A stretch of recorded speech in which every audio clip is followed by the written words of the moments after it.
ایک مرتبہ حضرت عمر فاروق رضی اللہ تعالیٰ عنہ ابھی تک مسلمان بھی نہیں ہوئے، اسلام آیا ہی نہیں ہے، نبی پاک کے نبوت کے دعوے سے پہلے کی بات ہے۔ ایسے ہی حضرت عمر فاروق واپار کے قافلے کے ساتھ گھومتے گھومتے فلسطین پہنچے، بیت المقدس کے پاس۔ وہاں ایسے ہی لوگوں کے ساتھ آ رہے تھے تو راستے میں سارے لوگ اسے ٹوٹ گئے، یہ اکیلا رہ گیا، پریشان کہاں جاؤں تو بولا ٹھیک ہے بھلا یہ مسجد بیت المقدس، وہاں جا کر کے بیٹھتا ہوں۔ وہیں بیٹھے ہوئے تھے تو ایک بندہ بوڑھا بزرگ شکل کا وہ سامنے آیا، سامنے ادب کے ساتھ آ کر بیٹھ کر کے گھور گھور کے دیکھنے لگے۔ تو یہ حیران پتہ نہیں کیوں دیکھ رہا ہے، دیکھ کر یہ کہتا ہے کہ تو خطاب کا بیٹا ہے؟ حضرت عمر حیران ہو گئے، بولا جی ہاں۔ تیرا نام عمر ہے؟ بولا جی ہاں۔ تو حضرت عمر نے فرمایا کیا بات ہے، خیر تو ہے، تو مجھے جانتا ہے؟ بولا نہیں جانتا ہوتا تو آپ کا نام کیسے بتاتا، آپ کے ابو کا نام کیسے بتاتا، کیسے پہچانا؟ بولا اس کو چھوڑو، آپ ایک مہربانی کرو کہ میری دعوت قبول کرو۔ بھائی میں تجھے جانتا ہی نہیں ہوں، کیا دعوت کا مطلب؟ میں پریشان ہوں، میرے قافلے کے لوگ ٹوٹ گئے ہیں، میں جا کر کے وہاں پہنچوں۔ انہوں نے بولا کہ دیکھو میرے پاس ایک اعلیٰ قسم کا گھوڑا ہے، میں آپ کو اسی گھوڑے پر سوار کر کے وہاں پہنچاؤں گا، لیکن ایک مہربانی کرو کہ میری دعوت قبول کرو۔ بولا پکا پہنچاؤ گے؟ جی ہاں پہنچاؤں گا۔ چلو ٹھیک ہے، دعوت قبول ہے۔ دعوت کھائی تو بولا یار آپ سے ایک گزارش ہے۔ بولو کیا؟ گزارش یہ ہے کہ آپ ایک پرچے کے اوپر مجھے کچھ تحریر لکھ کر کے دے دیں کہ آپ جب اس بیت المقدس کے علاقے کے فلسطین کے حکمران بنیں گے، بادشاہ بنیں گے، تو اس وقت میری زمین کا ٹیکس نہیں لوگے۔ حضرت عمر نے فرمایا بھائی تیرا دماغ خراب ہے کیا ہے؟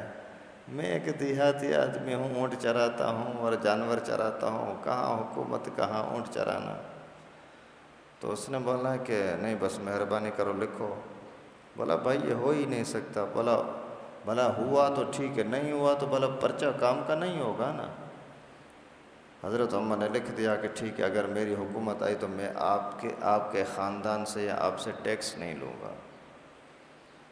اس نے پھر بٹھایا گھوڑے پر، آ کر قافلے کے ساتھ پہنچایا۔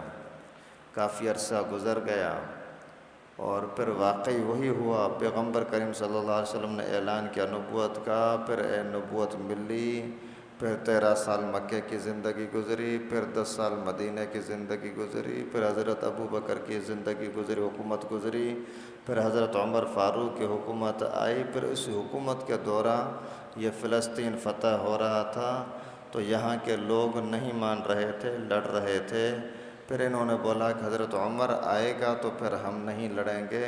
پھر حضرت عمر تشریف لائے اور بغیر لڑائی کے فلسطین فتح ہو گیا۔ جیسے فتح ہوا تو وہ بوڑھا سامنے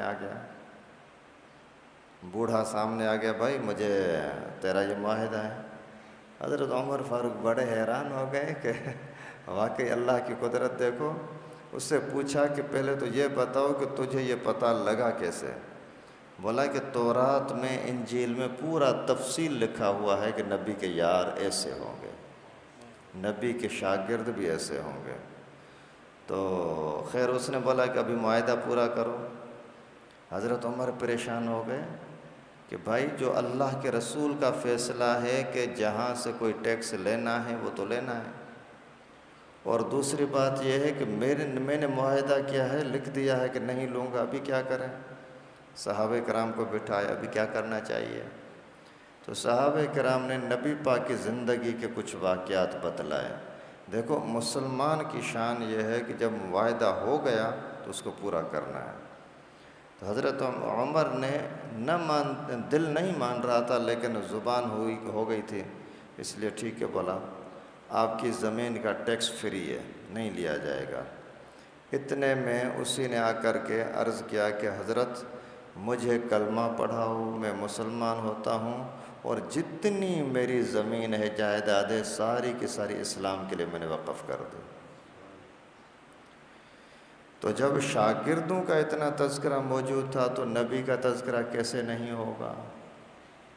آج کے زمانے میں بھی جو تورات اور انجیل ہیں، جو پورا کا پورا نبی پاک کے ساتھ سارے عیسائی یہودی دشمنی کرتے ہیں، نفرت کرتے ہیں، لیکن نبی پاک کی نشانیں آج تک موجود ہیں، ان کو نہیں مٹا سکے۔